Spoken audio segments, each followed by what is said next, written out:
প্রিয় দর্শক শ্রোতা, লজ্জা নয়, জানতে হবে কোন কোন সময় স্ত্রী সহবাস করা হারাম কিংবা নিষেধ। আসুন আমরা সেই বিষয়গুলো জেনে নেই ইনশাআল্লাহ। আসসালামু আলাইকুম ওয়া রাহমাতুল্লাহ। ইন্নাল হামদুলিল্লাহি ওয়াহদা ওয়াসসালাতু ওয়াসসালামু আলা মান লা নাবিয়্যা বা'দ। সুপ্রিয় দর্শক শ্রোতা, দেশ ও দেশের বাহির থেকে যে যেখান থেকে আমার এই ভিডিওটি প্লে করেছেন সকলকে জানাই আন্তরিক মোবারক। সুপ্রিয় দর্শক শ্রোতা, আজকে অত্যন্ত গুরুত্বপূর্ণ একটি বিষয় নিয়ে উপস্থিত হয়েছি। বিষয়টি হলো কোন কোন সময় স্ত্রী সহবাস করা হারাম কিংবা নিষেধ। আসুন সে বিষয়ে আমরা সঠিকটা জেনে নিই। সুপ্রিয় দর্শক শ্রোতা, প্রথমে বলে নিচ্ছি, স্ত্রী হচ্ছেন স্বামীর জন্য আল্লাহ পাকের পক্ষ থেকে দেওয়া পৃথিবীর শ্রেষ্ঠ এক নিয়ামত। স্বামীর জন্য স্ত্রী হচ্ছে আল্লাহ পাকের পক্ষ থেকে অনেক বড় এক নিয়ামত। আপনি চাইলে যখন যে জায়গায় ইচ্ছে আপনার মতো করে আপনার বৈধ স্ত্রীকে আপনি ভোগ করতে পারবেন, কিন্তু শরীয়ত ইসলামের 5টি সময় 5টি জায়গায় নিষেধ করা হয়েছে। আসুন আমরা সেই 5টি হারাম সময়, নিষিদ্ধ সময় সম্পর্কে জেনে নিই। 1 নাম্বার, আমার মা বোনদের প্রতি মাসে একটি শারীরিক পরিবর্তন আসে, যেটাকে ঋতুস্রাব কিংবা মাসিক পিরিয়ড বলা হয়।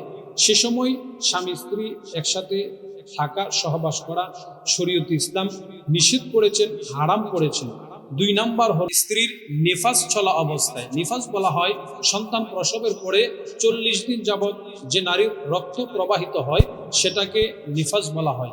সে সময় স্বামী স্ত্রী সহবাস করা শরীয়ত ইসলাম নিষেধ করেছেন কিংবা হারাম করে। 3 নাম্বার, রমাদান মাসে রোজা অবস্থায় দিনের বেলা স্বামী স্ত্রী সহবাস করা শরীয়ত ইসলাম এটাকে হারাম করেছে। 4 নাম্বার, হজ ও উমরার এহরাম বাঁধা অবস্থায় স্বামী স্ত্রীর মিলন করা, সহবাস করা শরীয়ত ইসলাম নিষেধ কিংবা হারাম করেছে। 5 নাম্বার, শরীয়ত ইসলামের সবচেয়ে শেষ যে নিষিদ্ধটা, ইতিকাফ অবস্থায় নারী পুরুষ স্বামী স্ত্রী সহবাস করা কিংবা মসজিদে অবস্থানরত অবস্থায় হজ উমরা এহরাম পড়া অবস্থায় নিষিদ্ধ করা হয়েছে।